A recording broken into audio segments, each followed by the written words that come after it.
Hello, I'm Paul Freeman, Superintendent of Schools here in Griswold, and I want to thank you for joining me again for Episode 2 in what we're calling Budget 101.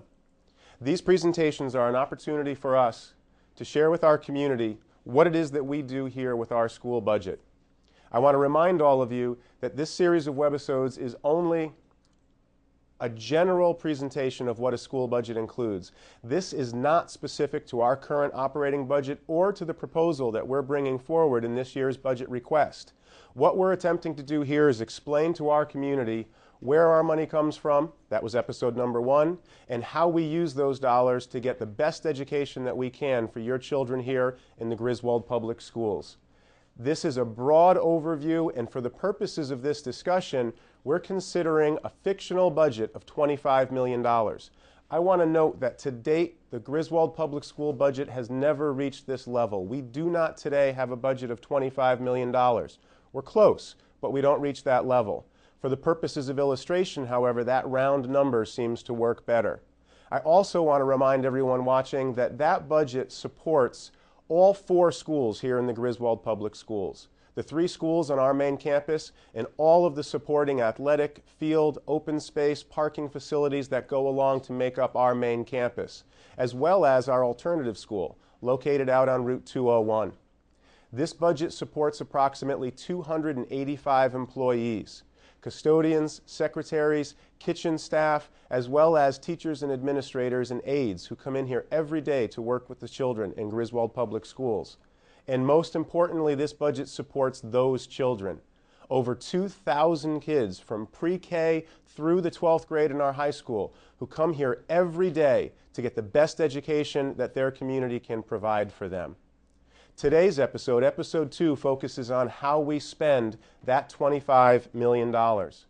And I'd like to take you through our 5 main areas of expense. There are essentially 5 broad areas where that $25 million is expended.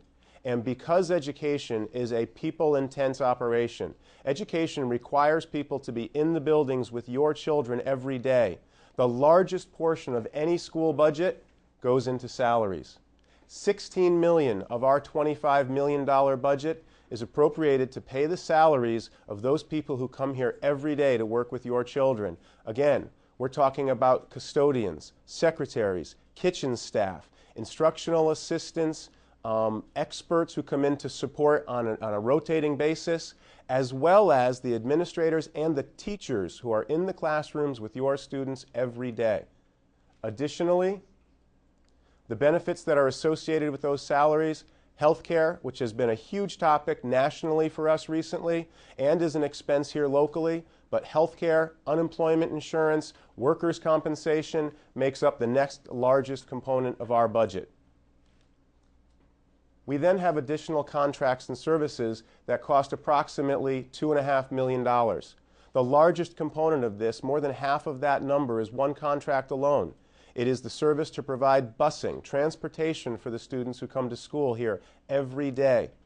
Other contracts and services that would be included in that number are things like copier contracts, the licensing and contracts that we have on software and technology suites that we have in the district, both those at the office to run the business of the school district and the ones in the classrooms, the ones that the students use every day to learn about the technology that they're going to need to master as they move forward. Services include things like professional development for our teaching staff so that we're always working at the most cutting edge, as well as services that students may require, evaluations or support services that students may need on an intermittent basis or that students requiring special education support may need. Utilities and maintenance. When we talk about the cost to heat the buildings, to light the buildings, we're talking about fuel oil, we're talking about electricity, and we're talking about the costs associated with maintaining these buildings. This community has built and is continuing to build a campus and a facility that we should be proud of, and we need to properly maintain that facility. $1.5 million annually to keep the buildings in the state that they should be kept in and to keep them operating properly so that your children can learn in them every day. And finally, actually the smallest category that we have in our budget are instructional and non-instructional supplies and equipment. The pieces and the things and the parts that we bring into the classrooms every day for children to work with, textbooks, materials, manipulatives, anything that the students work with in their classrooms falls into just about $500,000, the single smallest expenditure that we have in our school operating budget. To think of this visually, that first component, the salaries that we discussed, salaries make up 64% of our overall budget. When you add the benefits that we discussed, it is the people cost. It is the fact that you can never offshore education. You need people to maintain these buildings, and you need talented teachers in the classroom every day, and that makes up 82% of our overall operating budget. Most school districts have this figure more at 85 or 86%. Griswold, in fact, has kept this cost down. But you cannot expect this to be anything other than the largest single expenditure. We want quality people in the buildings with your children every day, and that is our single largest expenditure. Those other contracts and services that I discussed bring us just over 90%. When we talk about the utilities and maintenance, we are at 98%. And the instructional supplies that we discussed, the papers and pencils and computers and everything that we use in the classroom, makes up just a very thin slice at the top when we talk about instructional supplies. I want to take a little additional time to talk about this single largest component. This is the biggest expense that we have. It's clearly the most important expense that we have. I want to spend a little bit more time elaborating on that.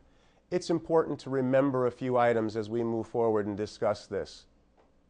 It's important to know that our teachers received no raise last year. Our teacher union worked with the Board of Education and negotiated a contract that had no raise for them last year. Our teachers have experienced no pay increase in this current school year, and moving forward, there should be a raise moving forward. Our administrative team had a raise that they were due last year, and they voluntarily postponed taking that raise. The administrative bargaining unit took their contract and pushed it back by a full year. They voluntarily took no raise last year to put us in a position where we can move forward this year. Secretaries and custodians also received no raises last year. Everybody who comes to work in the schools with your children this year is making the same dollar that they made last year. And it's important to note that while that's the single largest expense in our budget, everybody is chipping in and working together to get us through these difficult financial times. Nobody experienced any benefit moving forward last year into this current year as we move into this budget. And all of this is happening at the end of 3 years of flat budgeting. The Griswold Public Schools have not seen an increase in funding since 2008. We have maintained a level funding that just below $25 million figure has been that figure since 2008. We have seen no significant increase. And yet, I'm going to take some pride in saying that this is happening at a time where the Griswold Public Schools are working as hard as they can possibly work on behalf of your children. We are working on growing a vigorous academic climate, not just in the facilities that you see on your campus, but in what happens in the classroom every single day. Teachers and administrators are learning and changing the way they perform in the classroom with your students on a daily basis.